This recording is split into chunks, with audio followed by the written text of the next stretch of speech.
안녕하십니까. 저는 이번에 멋진 신세계 발표를 맡게 된 조상혁이라고 합니다. 이 책은 일단 제목부터 여기 쓰고 시작을 하면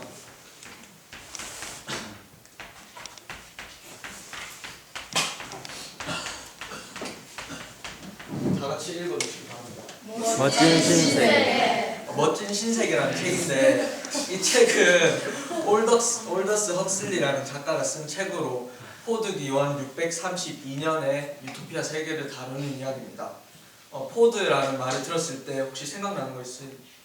자동차. 네, 자동차. 그 미국에서 1908년에 자동차 왕 헨리 포드라는 사람이 T 모델 자동차라는 거를 만들게 되는데 그게 컨베이어 벨트를 최초로 이용해서 대량 생산을 하게 되거든요. 그래서 그 단가를 엄청나게 낮추기 때문에 사람들한테 혁명적인 것으로 다가오게 됩니다. 이때 1908년부터 632년이 지난 2540년이 이 책의 배경이 되게 되는데 포드 기원 632년 그러니까 우리가 흔히 2014년이라고 얘기를 할 때 AD를 쓰잖아요. AD가 뭐의 약자죠? 아노 도민인데 아노 도민은 예수가 그 기원 후 해가지고 예수를 우리가 약간 신격화하는 그런 거 있잖아요. 그것처럼 포드 기원 632년이라고 했을 때 포드는 우리한테 약간 그 사람들한테 신격화되는 존재고 우리가 성호를 끌 때 이렇게 십자를 긋잖아요. 근데 여기서는 포드가 T 모델 자동차를 만들었으니까 십자 대신에 T자를 긋거든요. 성호로. 그렇게 신격화를 시키고 이거는 농담으로 하는 얘기인데 여기서 계속 나오는데 우리가 미국인들이 깜짝 놀랐을 때 어떤 영어를 쓰나요? Oh my Jesus. Unbelievable 말고 Jesus. Oh my God. Jesus. Oh my God. Oh my God 이런 걸 쓰는데 여기서는 Oh my Ford 이런 단어를 쓴대요. 그런 식으로 완전 신격화를 시키는데 이제 이게 어떤 내용인지 대충 감이 없습니까? 감이 안 나요? 이게 보면 어떤 내용이냐면 그 포드가 대량 생산했잖아요. 그것처럼 자동차를 대량 생산했는데 이 책에서는 어떻게 되냐면 아기를 대량 생산합니다. 그러니까 우리 같은 경우는 아기는 가정을 이루고 부모에게서 출생이 되잖아요. 근데 여기서 이제 출생이라는 개념이 없어요. 출생이라는 개념이 없고 아기는 모두 인공 부화 및 조절국이라는 곳에서 태어나게 됩니다. 그래서 태어난다고 하기도 좀 그런 게 난소를 적출해서 거기에 정자를 넣은 다음에 아기들이 병에서 태어납니다. 병에서 태어나고 그 아기들은 태어날 때부터 계급이 정해지게 됩니다. 계급이 어떻게 정해지냐면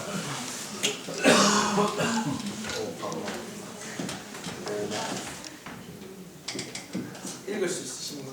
알파, 베타, 감마, 델타.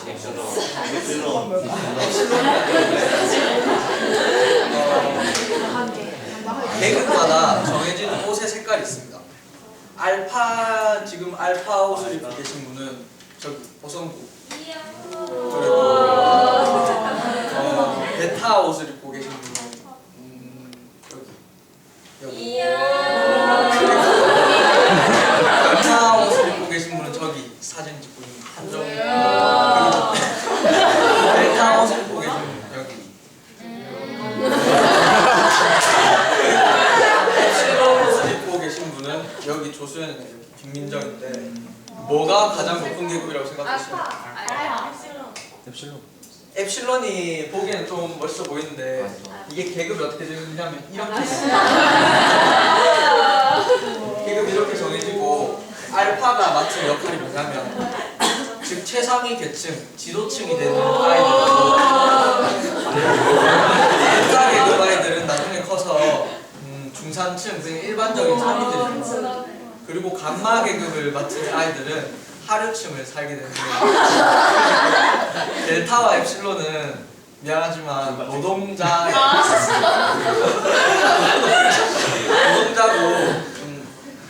이 사람들은 태어났을 때부터 정해진 계급에 따라 교육을 받게 됩니다. 교육을 받을 때 어떤 식으로 교육을 받냐 예를 들어서 조건반사 교육이 대표적으로 있고 그리고 또 수면교육이라는 게 있습니다. 조건반사 교육은 어떤 거냐면 조건 반사적으로 우리가 뭘 딱 느꼈을 때 우리가 무의식적으로 생각하게 되는 건데 예를 들어서 어떤 게 있냐면 엡실론이나 델타 같이 하급 계급들은 노동을 해야 되기 때문에 독서 같은 거는 하면 안 됩니다. 그리고 독서가 하면 우리가 생각을 하게 되고 또 지식인이 되기 때문에 그 노동을 게을리할 수가 있어요. 근데 위층에서는 그걸 말하지 않기 때문에 어떤 식으로 조건 만사 교육을 하냐. 그래서 넓은 들판이 있는데 넓은 들판 중간에 꽃과 책이 있습니다. 꽃과 책이 있으면 책에 이쁜 그림들이 있으면 애기들 그걸 보고 아장아장 기어가잖아요. 그럼 애기들이 그걸 보고 아장아장 기어가면 애기들이 책을 딱 집어요. 이런 식으로 책을 딱 집는다. 이렇게 이쁜 책을 집으면 애들이 막 좋잖아요. 웃으면서 깨르르 웃고 있으면 그때 전기 충격을 가하면 전기 충격을 가하면 애들이 깜짝 놀라서 책을 놓게 되겠죠. 그때부터 책을 안 읽게 되는 거예요. 그런 식으로 조건 반사 교육을 시키고 또 수면 교육을 시키는데 수면 교육이 뭐냐면 잘 때 우리한테 계속 이렇게 주입식 교육 같은 걸 시키는 거예요. 그러니까 예를 들어서 지금 이렇게 희원이가 자고 있다.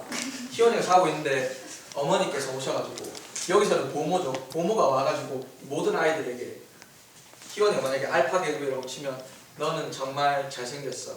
너는 엘리트야. 이런 식으로 계속 150번씩 이렇게 계속 잘 때 얘기를 합니다. 그럼 얘기를 하면 얘가 자면서도 계속 들으니까 나중에 되면 이게 인식이 돼가지고 자기는 엘리트다 이런 게 들어있고 예를 들어서 델타나 엡실론 애들은 우리는 노동을 하는 애들이야.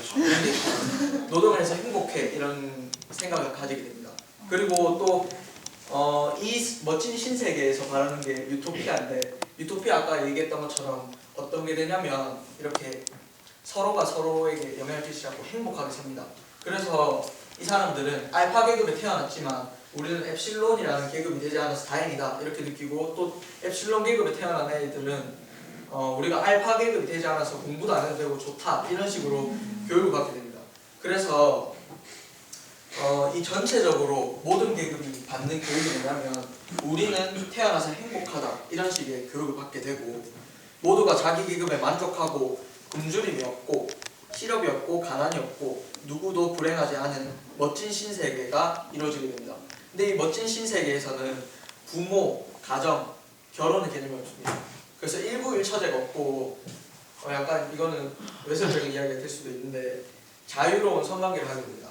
그래서 아기들이 아니고 사람들이 개개인이 모두를 통제하기 위해서는 안정된 사회와 쾌락이 주어져야 되기 때문에 모두가 자유로운 성관계를 하고 어릴 때부터 그게 당연하다는 걸 인식해주기 위해서 어릴 때부터 그런 행위를 한다고 해요. 자유로워. 그래서 개개인이 안정되고 그러면 사회가 안정되게 됩니다. 이게 고도의 과학이 발달됐을 때 극단적인 유토피아 상을 제시한 거고 누구도 반항하지 않고 행복하고 쾌락하고 안정을 느낄 수 있게 됩니다. 우리 2학년 때 이상의 날개를 배우면서 뒷부분에 매트릭스 이야기가 나왔잖아요. 기억나십니까? 그때 매트릭스 이야기가 나올 때 주인공 네오 맞나요? 네오는 빨간색 알약, 파란색 알약 중에서 계속 이렇게 살 건가 아니면 깨어나서 멋진이 아니고 힘들지만 자기의 삶을 살겠냐 이런 걸 해서 주인공은 현실을 택하게 되는데 우리는 만약에 어떻게 될까 이렇게 토론을 해봤습니다. 그래서 저희는 너무 극단적인 예는 생각하지 않았고 아직 멋진 신세계에서 살아본 적이 없는 지금 생각했을 때 멋진 신세계에서 살고 싶은가 라고 했는데 먼저 저는 생각보다 이 멋진 신세계는 멋지지 않은 신세계라고 했습니다. 그래서 정해진 삶을 계속해서 사는 거는 재미가 없을 것 같다고 얘기를 했는데 여기서 말하는 재미는 안정적인 행복이 아니라 돌발적인 감정, 그러니까 어려운 일을 해냈을 때 느끼는 그런 감정을 얘기하는 것이고 윤주현은 나랑 같은 사람이 여기서 보면 같은 병에서 태어날 때 대량 생산을 해야 되기 때문에 병에서 태어난 애들 난소, 우리 같은 경우에는 쌍둥이 같은 애들은 그 유별나게 똑같은 애들이 태어나잖아요. 같은 데서. 근데 그 대량 생산을 해야 되기 때문에 같은 병에서 그러니까 애기는 병에서 태어난다고 했죠. 그 같은 병에서 태어난 애들이 모두 같은 생김새를 가지고 있어요. 약 90명 정도가. 그러니까 윤주현은 나랑 같은 사람이 90명씩 있다는 것은 소름 끼치고 개성이 없이 사는 것이 싫다라고 했습니다. 그리고 허주영은 현실을 몰랐으면 행복하다고 느낄지도 모르지만 현실을 알고 있는 사람의 입장에서는 멋진 신세계가 너무 잔인하고 극단적이라는 생각이 든다고 얘기를 했고, 김영진은 늦게 와서 약간 덜 해줬고 덜 됐고, 그리고 또 어떤 토론을 했냐, 다른 사람보다 월등히 우월한 것이 좋은 것인가라는 얘기를 했는데, 여기서 보면 지금 표지에서 보면 모두가 지금 같은 생김새를 가지고 있잖아요. 이게 그 아까 말한 쌍둥이를 얘기하는 거거든요. 그러니까 여기서는 모두가 개개인이 안정되고 유별난 것이 없습니다. 특출난 게 있으면 사람들한테 소외를 당해요. 그래서 여기 주인공 중에 버나드라는 사람이 있는데, 이 사람은 알파 플러스 계급에서 태어났어요. 근데 이게 계급별로 차이를 줄 때 또 어떤 차이를 주냐, 아기 때부터 우리 혈액에 산소가 이렇게 흐르잖아요. 그러니까 혈액에 산소가 많이 흐르면 좀 더 애들이 잘 자랄 수 있는데, 그 혈액에 산소가 부족하게 되면 애들이 좀 못 나게 되거든요. 그래서 알파 계급 같은 경우에는 혈액에 산소를 충분히 공급해줘요, 옛날부터. 그러면 애들이 다 멋지고 잘생기고 큰 애들이 만들어지는데, 엡실론 계급 애들은 혈액의 약 70% 정도의 산소만 흘려보내주니까 애들이 전부 다 약간 키 작고 못생기고 이런 애들이 태어나게 돼요. 그래가지고 근데도 애들은 만족을 하면서 살아요. 왜냐하면 또 어떤 교육을 하게 되냐면, 예를 들어서 열도 같은 더운 곳에 사는 노동자들은 더우니까 힘들 거 아니에요. 근데 얘들은 이걸 행복하다고 느껴요. 왜냐하면 얘들이 아기 때부터 아주 추운 냉동 창고 같은 곳에 애들을 놔두면 애들이 춥잖아요. 그러다가 갑자기 따뜻한 곳에 이렇게 놔두면 애들이 따뜻한 게 너무 행복한 거예요. 그래서 이런 열도에서 일하게 되어도 애들이 행복하다고 느끼는 거죠. 근데 만약에 이런 모두가 안정되고 평범한 사회에 사는 것이 좋냐, 아니면 다른 사람보다 월등히 우월한 것이 좋냐, 그 얘기를 할 때 또 어떤 얘기를 했냐면, 영웅들, 배트맨 같은 사람들 있잖아요. 배트맨 같은 사람들은 악당이 존재할 때는 이 배트맨이라는 사람이 악당을 물리쳐주기 때문에 사람들한테 신격화가 됩니다. 근데 반면에 악당이 없다고 생각을 해보세요. 그러면 배트맨이라는 사람이 있고 우린 일반적인 사람이에요. 근데 이 배트맨이라는 사람은 우리가 어떻게 느끼겠어요? 안 좋죠. 왜냐하면 우리보다 우월한 사람이 있으니까 두려움을 느낄 거예요. 신격화가 아니고.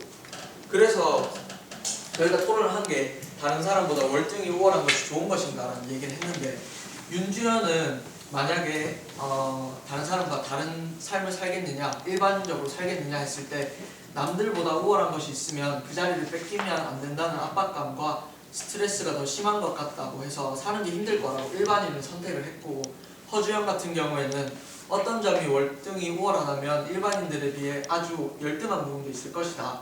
나의 여러 모습들이 극과 극인 것인 것보다는 비슷하게 이루어져 있는 것이 좋다고 얘기를 해서 일반인을 선택을 했고, 저 같은 경우에는 솔직하게 말해서 남들처럼 안정된 삶을 살고는 싶은데, 근데 요즘 들어 혼자 생각하는 게 이왕에 살다 가는 거 이렇게 평범하게 사는 것보다는 멋지게 살다가 죽는 게 낫다고.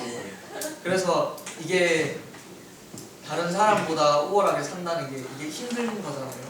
다른 사람들은 두려워할 수도 있으니까. 그래서 다른 사람보다는 특별하게 살고 싶은데 이게 가치관이 흔들릴 때가 많을 것 같아서 저는 이런 가치관이 흔들리지 않도록 굳은 의지를 가지려고 한다고 얘기를 했고, 김영진 같은 경우에는 인간들은 자기가 못하는 것을 경험하고 싶은 욕망이 있는데, 아까 제가 얘기한 것처럼 그러나 오래 가지는 못할 거라고 얘기를 했어요. 그래서 왜냐하면 인간들은 자신들보다 많이 우월한 위치에 있는 존재를 보면 신격화하거나 없애버리기 때문이다. 그래서 김영진 같은 경우에는 우월한 삶을 살고는 싶지만 만약에 내가 이렇게 살게 되면 다시 일반인의 삶으로 돌아오게 될 거라고, 그렇게 다시 돌아오게 될 거라고 얘기를 했고, 저희 조는 이번에 한 반쯤 정도 얘기를 했는데, 이 책을 읽으면서 다 공통적으로 가졌던 의견이 뭐냐면, 책에서는 멋진 신세계라고 했지만 우리가 생각하기엔 이게 너무 극단적이고 안 좋은 세계 같은 거예요. 이게 사이코 같다는 얘기를 많이 했거든요. 그래서 여러분들이 나중에 살면서 한 번쯤은 이렇게 안정되고 행복한 삶보다는 좀 힘들더라도 특별하고 그런 개성 있는 삶을 사는 게 중요하다고 생각하거나 아니면 뭐 안정된 삶이 좋다고 생각하거나 한번 그런 생각을 해봤으면 좋겠습니다.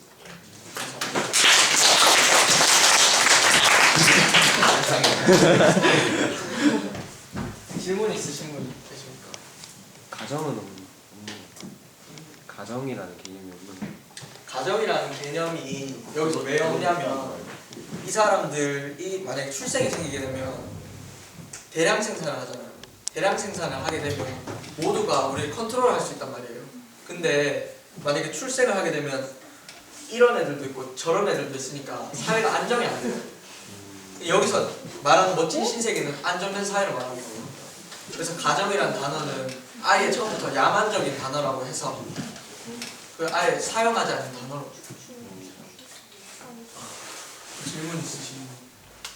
그러면 이게 계급별로 이렇게 나눠져 있으면 만약에 알파 계급이 엡실론 계급을 막 무시한다거나 이런 건 없나요?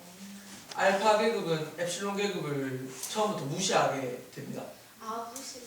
근데 무시하게 되는데 또 어떤 생각을 가지냐? 만약에 알파 계급이 엡실론 계급을 너무 무시하게 되면 이렇게 사회적으로 너무 극단적인 현상이 생기니까 처음부터 교육을 받을 때 어떻게 받냐면 엡실론 계급이 존재하기 때문에 우리도 존재한다.